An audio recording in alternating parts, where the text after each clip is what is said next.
Hi everyone, good morning, welcome back to my channel. তো নতুন একটা ভিডিও নিয়ে চলে আসলাম তোমাদের সামনে। তো কালকে তো ছিল দিদির বিয়ে, আজকে হলো বিয়ের পরের দিন। তো আজকে দেখো ছাদে আমি, মা, মাসি তিনজনে বসে বসে গল্প করছিলাম, আর ছাদ ভর্তি জামা কাপড়। আর এই দেখো তোমাদেরকে অনেক কিছু শেয়ার করবো আজকে, চলো ভিডিওটা দেখতে থাকো। দেখিয়ে দিই। সবার ফার্স্টে দেখায় একদম চোখ আকর্ষণ করার মতন একটা জিনিস, এটা হচ্ছে লঙ্কা গাছ। ভরে ভরে দেখো লঙ্কা গাছে লঙ্কা হয়েছে, আর সব কটা কিন্তু মারাত্মক ঝাল, পুরো কালো লঙ্কা, দেখেই হয়তো বুঝতে পারছো। সত্যি ভীষণ ভালো লাগে। মাসি মাসি বলছে আলু সিদ্ধ দিয়ে গরম ভাত খেতে এই লঙ্কা দিয়ে খুব ভালো লাগে। কাঁচা সর্ষের তেল দিয়ে ঘি, আবার কাঁচা সর্ষের তেল কেমন লাগবে মাসি? যাই হোক, এখানে সুন্দর সুন্দর সব মা ইয়ে ফুল লাগিয়েছে, কি বলে, গাঁদা ফুল, তার সাথে গাঁদা ফুল। আর তার এটা কি মা, ডালিয়া না চন্দ্রমল্লিকা? চন্দ্রমল্লিকা। আর এইদিকে এই দেখো লেবু, না গো। আর এইদিকে দেখো কামরাঙ্গা হয়েছে, দেখো আমাদের কি সুন্দর। একটা, এদিকে একটা, দুটো, এদিকে একটা ছোট মোটু, তিনটে। নিয়ে যাচ্ছি তোমাদেরকে আরো একটা সুন্দর জিনিস দেখাতে, সেটা হচ্ছে একটা সুন্দর কুল হয়েছে। এই দেখো নারকেলি কুল যতটা সম্ভব, কি সুন্দর দেখতে, পুরো পেকে একদম হলুদ হয়ে গেছে। দুটো, এদিকে তিনটে। যাই হোক, এগুলো ওরকম বড় হবে। হয়েছে হচ্ছে দুটো আম, কি সুন্দর হয়েছে না আমটা, খুব সুন্দর টবে। সত্যি টবে হলে আলাদাই সুন্দর লাগে। ব্যাস, আও আমার সব থেকে ভালো জিনিস এটা হচ্ছে স্ট্রবেরি। মাসি স্ট্রবেরি দেখে যাও, এই দেখো এখন হালকা হালকা লাল হচ্ছে। এই স্ট্রবেরি গাছটা আমি এবার দিনকে নিয়ে এসেছিলাম। কি সুন্দর দেখ, স্ট্রবেরিটা ঠান্ডার দেশের ফল। হয় হয়, হ্যাঁ হ্যাঁ। আরো একটা হচ্ছে, এখানে ফুল আসছে আরো কয়েকটাতে। গোলাপগুলো কি সুন্দর লাগছে, দাঁড়াও ভালো করে দেখাই। এই দেখো পুরো হোয়াইট কালারের গোলাপ, আর ওই যে ঝরেও গেছে নিচে। আর এখানে আছে হচ্ছে রেড কালারের, কি সুন্দর। ওমা ঝরে যাচ্ছে পাপড়িগুলো। গোলাপ ফুলের কাটা তোর বন্ধু সাদা মাটা, চোখের ইশারা বোঝে না। এদিকে তাকাও, আমাদের নিউ ইয়ার স্পেশাল মালি। ডাইরেক্ট চলে আসলাম বিকেলবেলা এখন আমার ননদ আর ননদের বরকে নিয়ে, মানে আমার জামাইবাবুকে নিয়ে চলে আসলাম হচ্ছে বিদায়ের ফটোশ্যুট করতে। আমাদেরই এখানে ইসল্যান্ড বলে একটা জায়গা আছে, ওখানে জায়গাটা আর ওদের এই দৃশ্যগুলো অপূর্ব সুন্দর লাগছিল, দেখে ভীষণ ভালো লাগছিল। আশা করছি ফটোগুলোও খুব ভালো আসবে।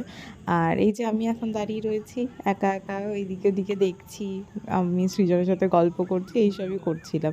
তো এই দেখো এইদিকে এটা পলাশ ফুল নাকি আমি বলতে পারবো না, কিন্তু গাছটা এত ভালো লাগছে দেখতে, খুব ভালো লাগছে।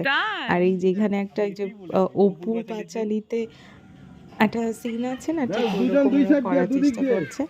আর এই সব চলছে এখন, ফটোশ্যুট চলছে, ভিডিও হচ্ছে, এইসবই করছি।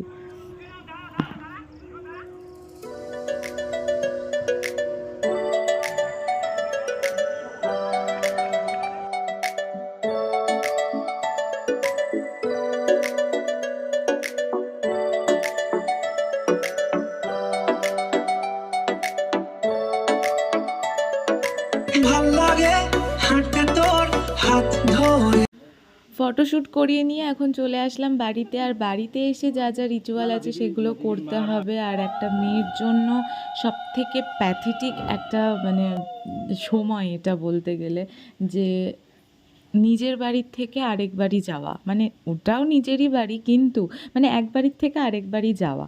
তো এই দিনটা মানে সব মেয়েদের কাছে একটা আতঙ্ক হয়ে থাকে।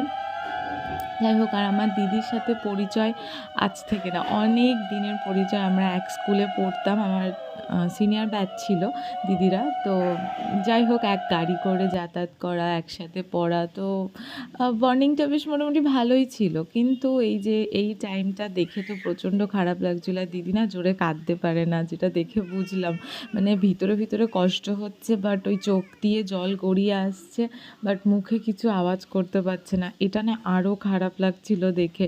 যাই হোক জেঠিমা এখন আশীর্বাদ করে নিল, জ্যাঠা করছে, আর মা বাবার মুখের দিকে না এই টাইমটা তাকানো যায় না। মানে একটা মেয়েকে ওখানে দাঁড়িয়ে যে কতটা স্ট্রং হয়ে বসতে হয় সেটা একটা মেয়েই জানবে। যাই হোক এখন সব চলছে, তোমরাও দেখতে থাকো।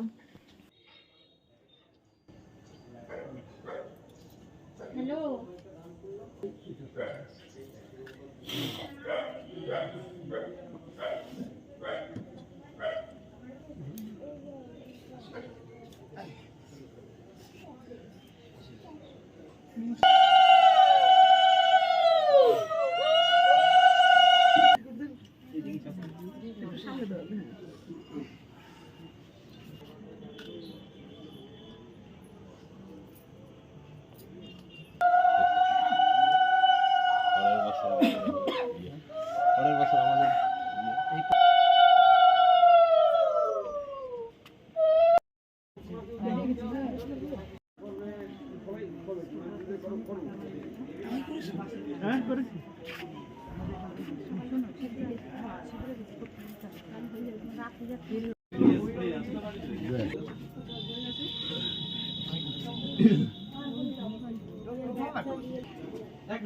এই যে মেকআপ তো ওইটা আজকে নিয়ে নিলি তো ওইদিকে তো বডিটা করো না তো করো না এবার করো।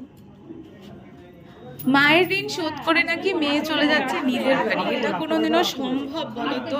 এটাতে না আমিও একদমই পক্ষপাতী না যে কোনো কথা বলার, মানে এই যে এই চাল দেওয়ার সময় বলে ঋণ শোধ করে গেলাম, মানে আমার একদম পছন্দ না এইসব রিচুয়াল। আর দেখলাম দিদিও মানে কিছু বলেনি, এখনকার মেয়েরা এগুলোতে প্রচুর অ্যাডভান্স, কিন্তু বাড়ির লোকজন নিয়ম করতে হবে, হ্যান করতে হবে, ত্যান করতে হবে। তো যাই হোক নিয়মটা জাস্ট রেখেছে। আর এখন এই যে বেরিয়ে গেল আমার একমাত্র ছোট্ট দেওর, ওকে জড়িয়ে ধরে প্রচণ্ড কান্নাকাটি করছিল দিদি। এটা মানে নেওয়া যাচ্ছিল না, আরে সেমটা খুব কষ্ট লাগছিল। দিদিরা সাবধান মতন বাড়ি ফিরুক, আর আমিও এই ভিডিওটা এখানে এন্ড করছি। যদি ভালো লাগে অবশ্যই লাইক, কমেন্ট, শেয়ার আর সাবস্ক্রাইব করে দিও। চলো দেখা হচ্ছে খুব তাড়াতাড়ি নতুন একটা